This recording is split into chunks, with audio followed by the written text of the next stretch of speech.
semuanya. Hari ini kita akan melakukan sebuah perjalanan, sebuah ekspedisi ke kerajaan kehidupan yang sering banget terlupakan. Dunia ini penuh dengan makhluk-makhluk luar biasa yang sebenarnya ada di mana-mana, tapi ya jarang kita sadari. Coba deh bayangkan sejenak, ada sebuah kelompok makhluk hidup yang kayaknya nggak punya tempat. Dibilang hewan bukan, dibilang tumbuhan juga bukan. Jamur, beda lagi. Nah, mereka ini seperti makhluk di tengah-tengah yang punya ciri yang kadang mirip tumbuhan, kadang juga mirip hewan. Kelompok makhluk hidup inilah yang dalam biologi itu dikenal sebagai protista. Jadi, hari ini kita akan mencoba mengenal lebih dekat dunia protista, sebuah dunia kecil yang menyimpan banyak keunikan dan misteri.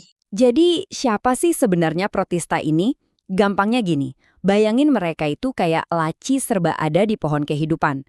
Mereka adalah kelompok yang definisinya justru karena mereka bukan hewan, bukan tumbuhan, dan bukan jamur. Mereka ini ya protista. Ini dia, identitas inti mereka. Protista itu eukariotik, artinya sel mereka udah kompleks, mirip sel kita. Tapi ya itu tadi, mereka nggak pas kalau dimasukin ke kelompok hewan, tumbuhan, atau jamur. Makanya mereka punya kerajaan sendiri yang super unik. Dan karena keunikan mereka inilah, mereka bisa tinggal di mana aja. Serius, di mana aja. Dari dasar samudra yang paling dalam, di tanah kebun kita, sampai di dalam tubuh kita sendiri. Setiap jenis protista punya ciri khas yang menentukan di mana rumah mereka. Oke, perhentian pertama kita adalah kelompok yang perannya vital banget, yaitu sebagai tim kebersihan alam. Yuk kita kenalan sama para pendaur ulang yang esensial ini. Protista mirip jamur. Kelihatannya sih kayak jamur, tapi mereka punya cerita yang beda. Nah, yang bikin mereka menarik adalah cara makannya. Sama kayak jamur, mereka itu pengurai atau saprofit. Jadi, mereka mengeluarkan enzim ke sisa-sisa makhluk hidup, lalu menyerap nutrisinya. Mereka juga berkembang biak pakai spora. Tapi bedanya dinding sel mereka itu bukan dari kitin seperti jamur sejati, tapi seringnya dari selulosa. Dan ini dia pembagiannya. Pertama, ada oomycota atau jamur air yang sesuai namanya suka banget tempat basah. Lalu ada jamur lendir yang dibagi dua lagi. Ada myxomycota yang keren banget, bisa membentuk satu sel raksasa dengan banyak inti. Bayangin, satu sel aja bisa merayap dan tumbuh segede piring. Satunya lagi, Acrasiomycota, yang hidupnya sendiri-sendiri. Tapi kalau lagi susah makanan, mereka bisa kumpul bareng membentuk koloni. Keren kan? Oke, dari tim bersih-bersih, sekarang kita pindah ke para pemberi kehidupan. Selamat datang di dunia alga. Mereka adalah para produsen yang jadi pondasi kehidupan di air dan, yang paling penting, menghasilkan sebagian besar oksigen yang kita hirup setiap hari. Alga ini pada dasarnya adalah pembangkit listrik tenaga surya versi mikro. Mereka itu autotrof, artinya mereka bisa bikin makanan sendiri lewat fotosintesis. Mereka adalah dasar dari hampir semua jaring makanan di perairan, dari kolam kecil di belakang rumah sampai samudra yang maha luas. Sekarang pertanyaannya gimana caranya kita bedain ribuan jenis alga yang ada? Jawabannya ternyata simple. Lihat warnanya. Pigmen unik yang mereka miliki bukan cuma bikin mereka kelihatan cantik, tapi juga menentukan di mana mereka bisa bertahan hidup. Lihat deh keragaman warnanya ini. Alga hijau atau chlorophyta punya klorofil, persis kayak tumbuhan darat.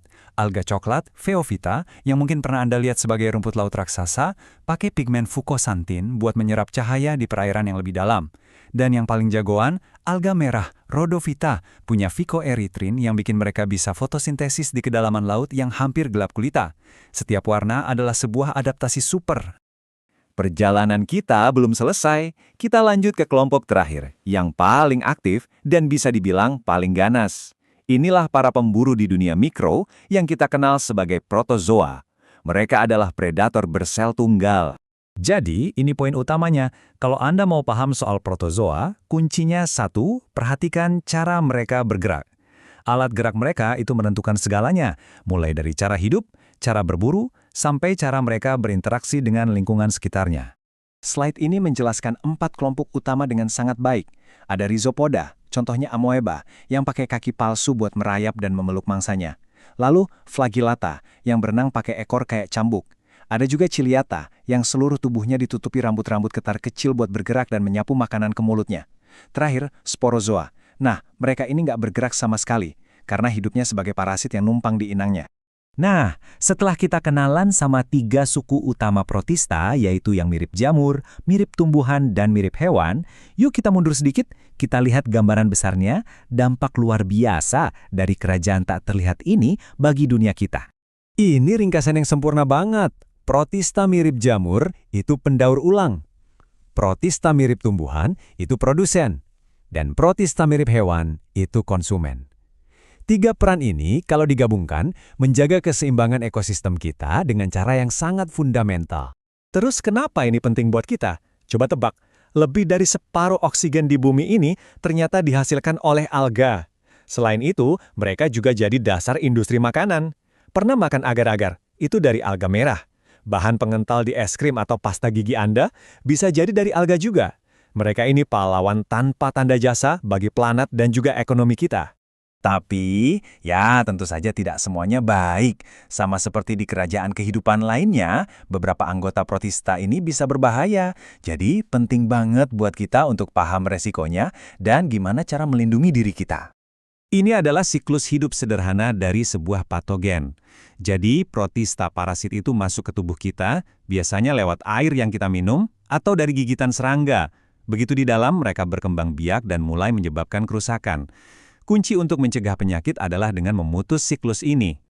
Ini fakta yang benar-benar bikin melongo. Dari setiap 2 kali kita tarik napas, 1 tarikannya itu berkat makhluk-makhluk mungil ini. Lebih dari setengah oksigen di planet kita itu diproduksi sama protista. Mereka boleh kecil, tapi dampaknya raksasa. Nah, karena ada penjahat di antara mereka, gimana cara kita melindungi diri? Kabar baiknya, langkah-langkahnya cukup sederhana dan efektif.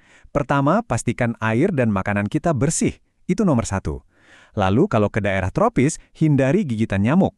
Dan yang paling penting dari semuanya, rajin cuci tangan. Itu adalah pertahanan terbaik kita.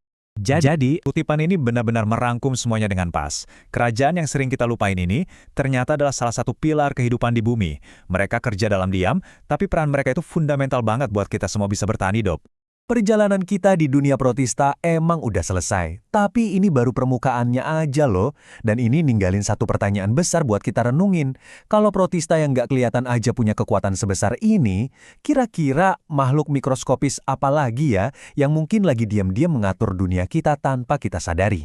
Coba deh pikirin.